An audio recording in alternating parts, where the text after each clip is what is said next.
What do you want in life? What's my purpose in life? Why am I here? What do I love? What am I passionate about? How many people can genuinely answer, this is my purpose in life? Very, very few people. Once you're clear with your purpose, you know what to concentrate on, and you know what to direct your finite amount of energy towards. If you're conditioned, it's because you have allowed yourself to become that.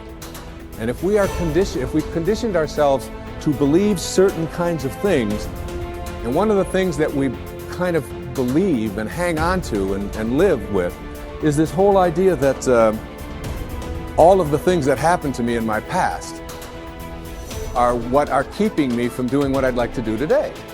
So we hang on to these things and we fill ourselves with blame. You have some options. Here you are exploring the variety of your environment and coming into alignment with who you really are, and then allowing all of that to flow through you too.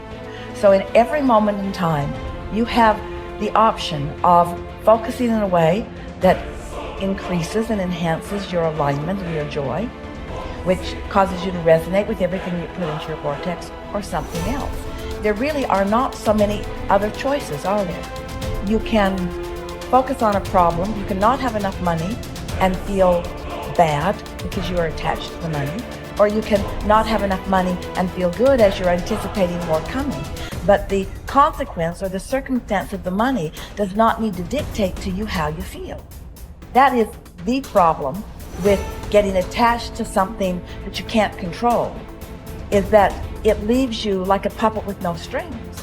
It's about not putting your attachment in all the wrong places, not putting it in what is temporary, but putting it in what is steady. And then in that steady attachment or alignment, then you can just flow it to whatever is currently in your now, flowing through your experience. You can't give away what you don't have. People who are not good at giving away love can't give away love because they don't have it to give away. If I want to give you a dozen oranges, I can't give you those dozen oranges unless I go out and pick up 12 oranges someplace. Otherwise, all it is just empty rhetoric. And the same thing is true of virtually everything in your life. You can't give away love for others if you don't have love in here to give away. If what you have in here is contempt, if what you have in here is anger, if what you have in here is fear, then these are the things you're going to be giving away in your life. Every one of you are drawing a picture with your life. You're the artist. Your hands and your feet are the paintbrushes. And the choices and decisions you're making right now are the paint strokes. You can paint whatever picture you want to paint. You can become whatever you want to become. But your choices and decisions that you're making right now matter.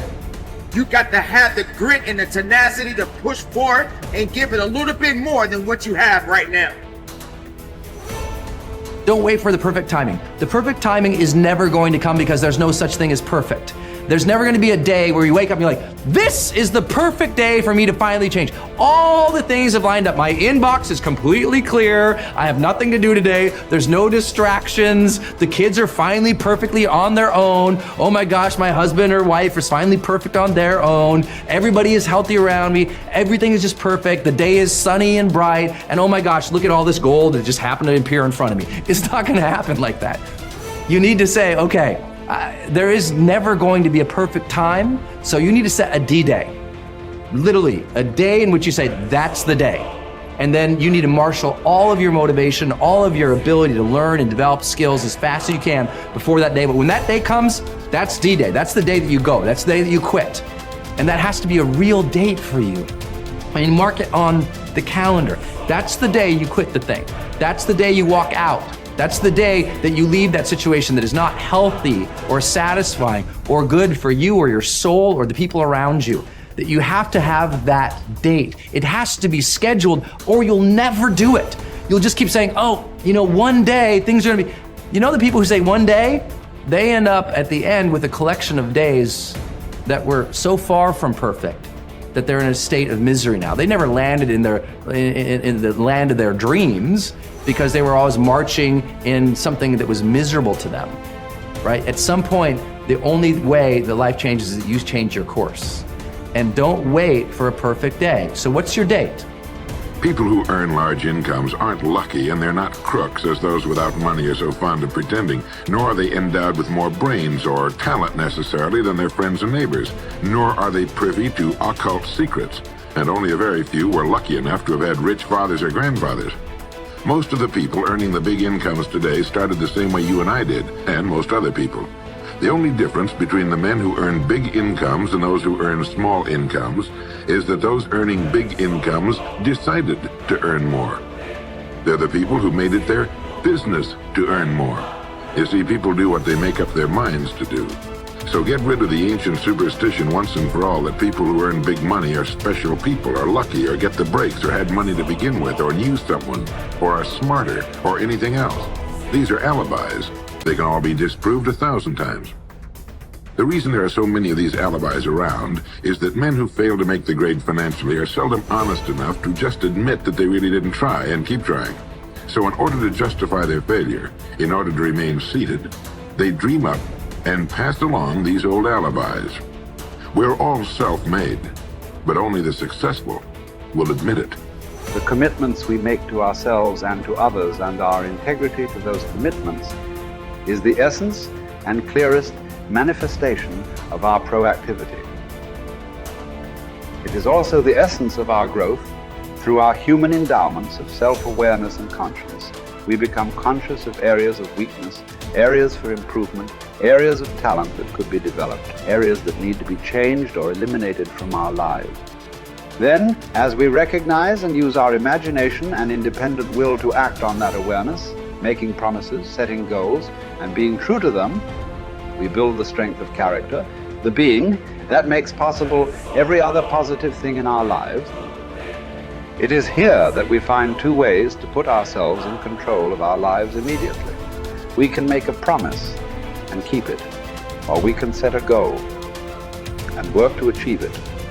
As we make and keep commitments, even small commitments, we begin to establish an inner integrity that gives us the awareness of self-control and the courage and strength to accept more of the responsibility for our own life. By making and keeping promises to ourselves and others, little by little, our honor becomes greater than our mood. The power to make and keep commitments to ourselves is the essence of developing the basic habits of effectiveness. Knowledge, skill, and desire are all within our control. We can work on any one to improve the balance of the three. As the area of intersection becomes larger, we more deeply internalize the principles upon which the habits are based and create the strength of character to move us in a balanced way toward increasing effectiveness in our lives. Get stronger. You can develop the muscle. You can develop the courage muscle. You can develop the inspiration muscle. You can develop the dedication muscle. You can get stronger. There isn't anybody here that can't get stronger. Next time we see you, may not even recognize you. How strong you're going to be able to become in language, in style, and personality, the ability to cope, the ability to handle with anything that happens, no matter what happens. And the third one is get better. We can all get better. I've gotten better. First talk I gave, I stood up, my mind sat back down. But here's the secret to my success. I stood up and did it again. Stood up and I did it again. And I did it again, and I did it again all those many years ago. I did it when I was scared, and I did it when I didn't want to, and I did it when I was ill. And I did it when it didn't work well, and I did it when they didn't appreciate it, and I didn't a lot of times when I didn't know much what I was doing. I just did it anyway. And now all these years later, I'm asked to walk on this stage with the greatest introduction I've ever had, greatest response and welcome I've ever had, the greatest opportunity I've ever had to touch this many lives with a mixture of words and heart and soul. I got better. I got better day by day and week by week and month by month, and I'm asking you to do the same thing until you can develop a long arm and a long reach, until you can develop influence that won't quit. Touch people next year you couldn't touch this year. Touch people now you couldn't touch before. Conduct a meeting now you couldn't conduct before. Heart and soul now mixed in there that wasn't there, missing before.